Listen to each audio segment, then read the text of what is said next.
The importance of the institution of the Catholic Church cannot be overstated.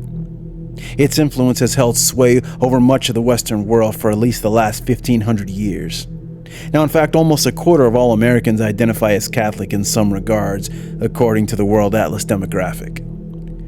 However, not everyone views the religious institution as a beacon of hope and goodwill.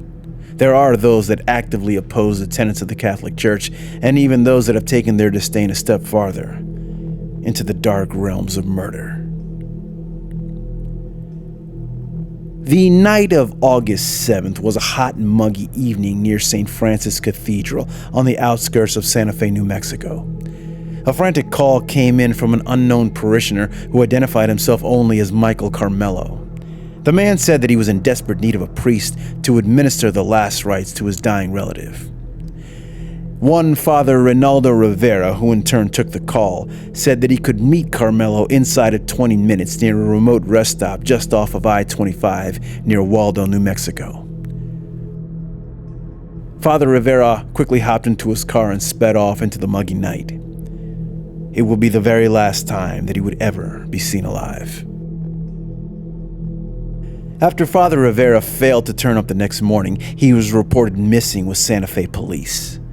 The outpouring of support from local residents was immense, as Father Rivera was a well-known figure in the community, and for 2 days, volunteers combed through the surrounding area. Now, tragically, the priest's deceased body was found lying near some scrub brush over 3 miles from the rest stop in which he was headed that fateful night. For 3 days, the entire city mourned as everyone paid their final respects to Father Reynaldo Rivera. It is suspected by police that Father Rivera was lured out to the rest stop under false pretenses of administering last rites. The man that identified himself only as Carmelo probably lay in wait, possibly with another individual in order to ambush the Catholic priest. It is also suspected that after the meeting at the rest stop, the killers proceeded to drive Father Rivera to the isolated spot in which his body was found. And once they arrived, the trap was sprung, and the father was fatally shot. Because of the openness in which the body was found, authorities also believed that the suspects wanted the body to be discovered rather quickly. In adjacent to the body, police also discovered Father Rivera's car at another rest stop some 2 hours away from Santa Fe. Now, the vehicle offered no further proof on the crime or even who was driving it at the time. Some of the lead investigators even commenting that the car looked as if it had been wiped clean. In the subsequent probing and a nationwide database check, there was no one on the law enforcement systems named Michael Carmelo. Many on the case firmly contend that Reynaldo Rivera was merely a target of opportunity and that the true focus of the crime was the killing of a Catholic priest. This assertion was bolstered by the fact that none of Father Rivera's personal effects, including his money or his jewelry, was taken. The only thing missing from his person was his last rites kit, which pointed to the disturbing fact that the killer wanted a memento or trophy affiliated with the murder. Just 2 years later, almost to the day of Father Rivera's death, a second Catholic priest would mysteriously disappear in almost the exact same way Father Reynaldo had.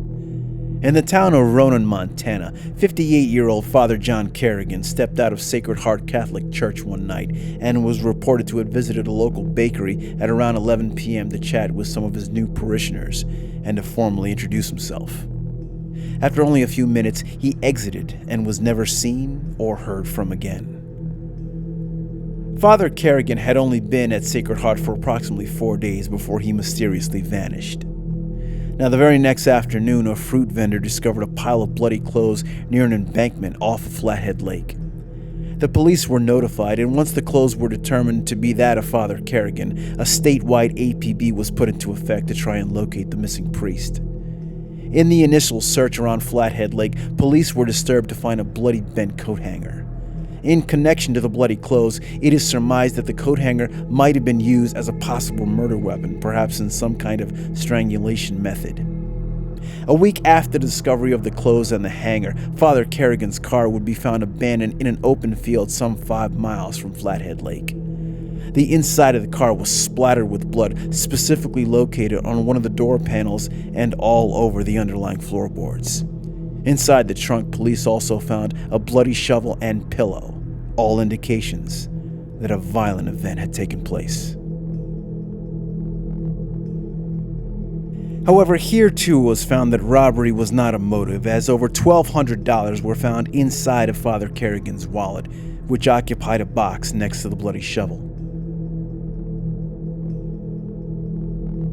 Police Lieutenant Gilbert Ulibarri, who had been the lead investigator in Father Ronaldo Rivera's murder, learned of John Kerrigan's disappearance and found that it bore an eerie similarity to the Rivera case.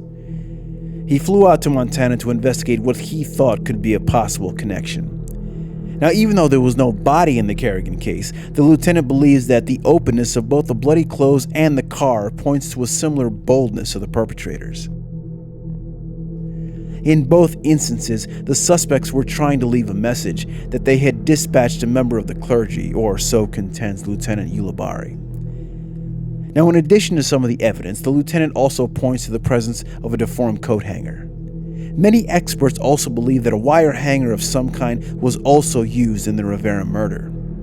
Now, one final piece of evidence that Ulibarri says connects the two cases were the specific select group that both Father Kerrigan and Father Rivera were a part of.